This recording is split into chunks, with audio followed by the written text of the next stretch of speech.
Well, this was the scene last night at the city's Union Station. Officials say 75 migrants were dropped off there. This is the latest chapter of the political battle over the Biden administration's immigration policy. Texas Governor Greg Abbott has been sending migrants to so-called sanctuary cities since April.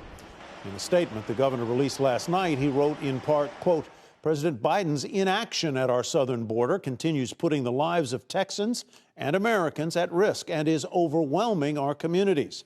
To continue providing much-needed relief to our small, overrun border towns, Chicago will join fellow sanctuary cities Washington, New York as an additional drop-off location."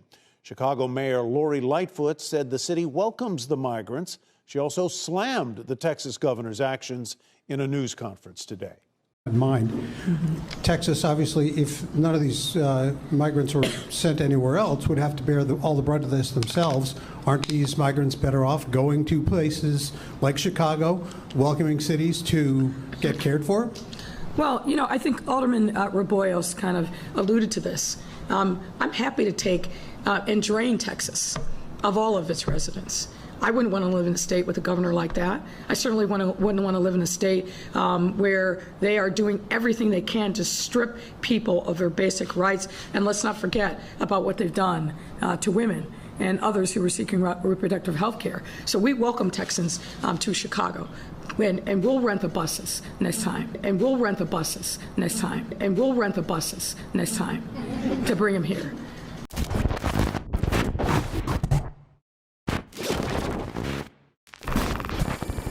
As if I haven't already given you more than enough proof that the Democrats hate black people, here comes yet again some more proof in the fact that from D.C. to New York and now Chicago, Democratic Party mayors are welcoming in thousands of undocumented immigrants who cross the border illegally into their cities, knowing good and well that this will completely devastate the black communities in each of those cities. It is no secret at all that illegal immigration hurts black Americans. Yet these Democrats who claim to be on your side pretend as if they do not know this to be true.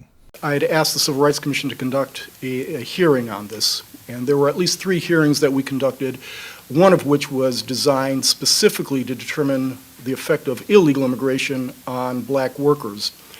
We had a panel of experts who testified, and they spanned the ideological spectrum. Regardless of whether or not they disagreed on discrete policy issues, each and every one of them agreed that illegal immigration has a decidedly negative impact on black wage levels and employment levels. If you've got a significant influx of low-wage labor, what does it do? It depresses wage levels, correct? And what we found also was, regardless of the wage levels, illegal immigrants displaced black workers in areas that had traditionally been populated by black workers.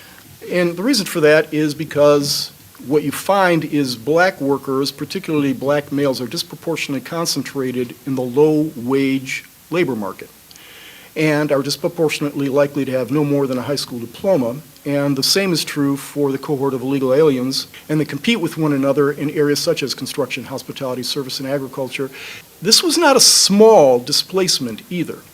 We had one witness who testified that after he had run the numbers, he found that 40% of the decline in labor participation rates among black workers over 3 decades was attributable to competition from illegal immigration. It comes to nearly 1 million fewer jobs for black Americans as a result of the competition from illegal immigrants. And it's not just the employment levels, it's the wage levels also. And I can only give you a few examples, but we had evidence from the Fed in Atlanta, which did a study on this, to show that illegal immigrants depressed wages, the competition from illegal immigrants, depressed wages by $960 on average, but in certain sectors, such as the hospitality industry, the depression of wage levels was $1,560. And because black workers were disproportionately concentrated in those areas, they were disproportionately affected. Chicago is currently on the verge of becoming the next New York City. And what I mean by that is this. As many of you already know, late last year, New York City's City Council voted in a bill that would permit non-citizens the right to vote in local elections, with the only requirement being that they must have lived in the city for at least 30 days minimum. And once again, no citizenship required. Now, in June of this year, the state Supreme Court did strike down the law, but you have to understand that this means nothing because, number one, New York City City Council is going to keep fighting for this, so it's not over yet. But secondly, the fact that such a ludicrous bill even got this far, to which it was actually voted into law, signifies that New York City may already be all but lost for the black community, as this bill was passed without even the slightest concern of how it would impact New York's black community. Majority Leader Lori Lightfoot questioned the potential impacts on city politics. This particular legislation is going to shift the power dynamics in New York City in a major way.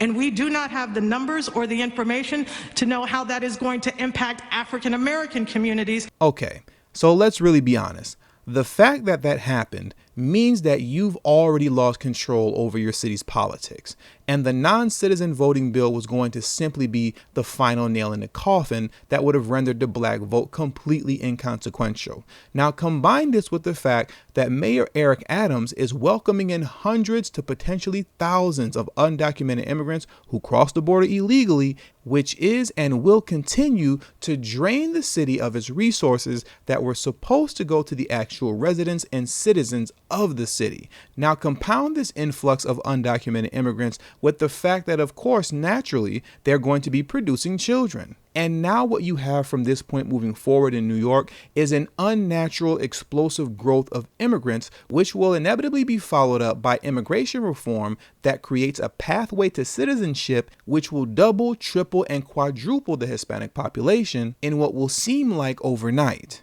Now, as I've stated many times, by 2065, Black Americans will be fourth on the population list. And as Dr. Claude Anderson once stated, concerning your government and receiving concrete transformative legislation for the issues that plague the Black community the most, and I quote, "If you couldn't get anything when you were number 2, you can guess what you will get when you are number 4.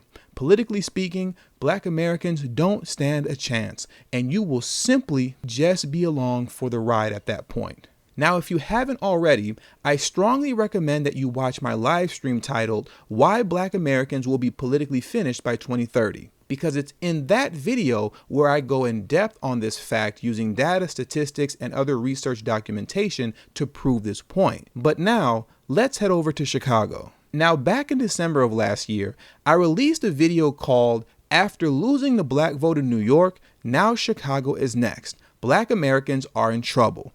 In that video, I detailed how there was a battle for Chicago going on between Hispanics and Black Americans concerning the redrawing of the city's ward map. Now, what I'd like to do is play a quick snippet of my video concerning this topic, and then we'll get back into the conversation.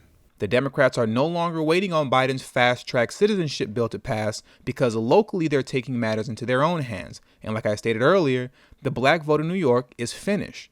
And now Chicago is next. And first off tonight, Chicago alderpeople are at odds over redrawing the city's ward map, a procedure that happens every 10 years to account for population changes. The biggest sticking point is the balance of power between Black and Latino Chicagoans. The latest proposal, backed by the Black Caucus, would reduce the number of majority Black wards from 18 to 16 and increase the number of Latino majority wards from 13 to 14.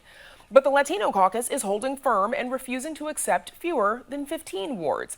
That group filed its map proposal with the city clerk's office Thursday, triggering, for now, the first public referendum of its kind in 30 years. Knowing that this once-in-a-decade remap was coming up this year, the Latino caucus collectively decided months ago that we needed to do 3 things: advocate for a fair map that follows the census data, have conversations at public meetings with community members, work collaboratively with aldermen outside of our caucus to draw a fair map that followed the Voting Rights Act. And that's exactly what we did.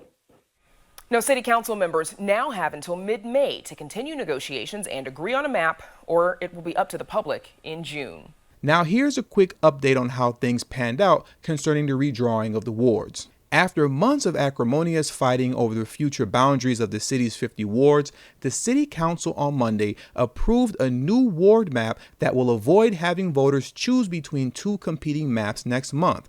Aldermen approved the new ward map by a 43-7 vote during a special city council meeting on Monday, just days after a deadline to avoid having the map decided by a ballot referendum during the June 28 primary elections. The new ward map will take effect with the 2023 municipal elections. Until then, aldermen will continue representing their current wards. The new map, which sets the boundaries for Chicago's 50 wards for the next 10 years, has 14 Latino majority wards, 16 black majority wards, 1 black plurality ward, and the city's first ever Asian majority ward in the 11th ward, centered around Chinatown. Now here's the important part.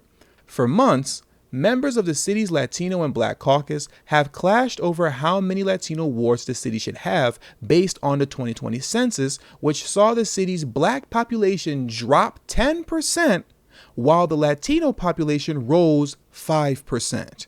The Latino caucus spent months insisting on a new map with 15 Latino majority wards, but the Black caucus refused to budge on the map with only 14 Latino majority wards. And in recent weeks, several members of the Latino caucus agreed to join the Black caucus for a map with fewer Latino wards. Now, there's a saying that comes from an old Kenny Rogers song called The Gambler.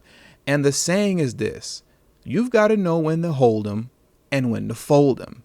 And in this particular case in Chicago, the Latino caucus strategically chose to fold them. They decided, you know what? We're not going to make a big stink out of this, because they know that after the 2030 census numbers are released, they're going to come for everything. Remember, the city's Black population dropped 10% while the Latino population rose 5%. Now, here's another interesting fact to take into consideration, and this comes from the official U.S. Census website.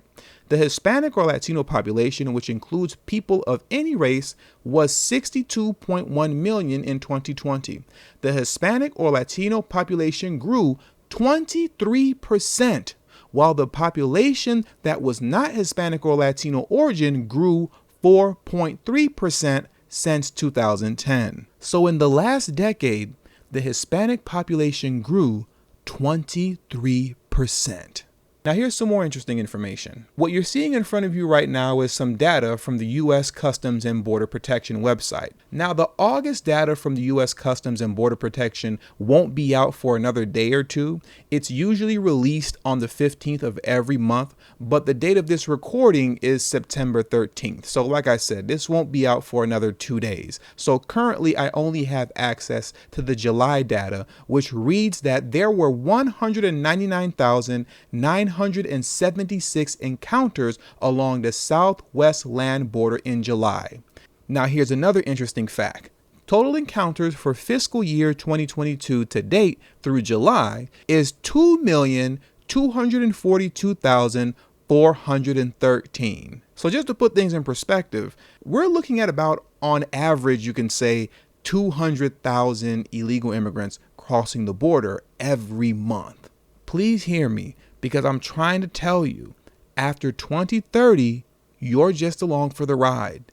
And that's not me saying that to sound sensational or edgy. That's what the numbers say. This is beyond me. This has nothing to do with what I think and how I feel. I'm just talking future projections based off data and statistics. Like I said, this is beyond me.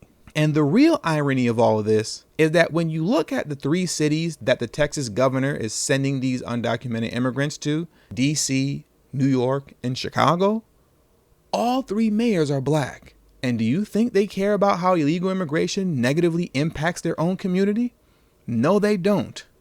No, they don't. Let me tell you, vote blue no matter who, folks, something. You're going to get enough of thinking that just because someone's Black and a Democrat, that they're on your side. Obama should have taught you that lesson a long time ago. So with all that being said, that does it for today's video. Please make sure you hit the subscribe button as well as the bell notification next to the subscribe button so you can be notified whenever I release a new video. All social media links will be pinned in the comment section below. please make sure you text tdhiphop to number 33222.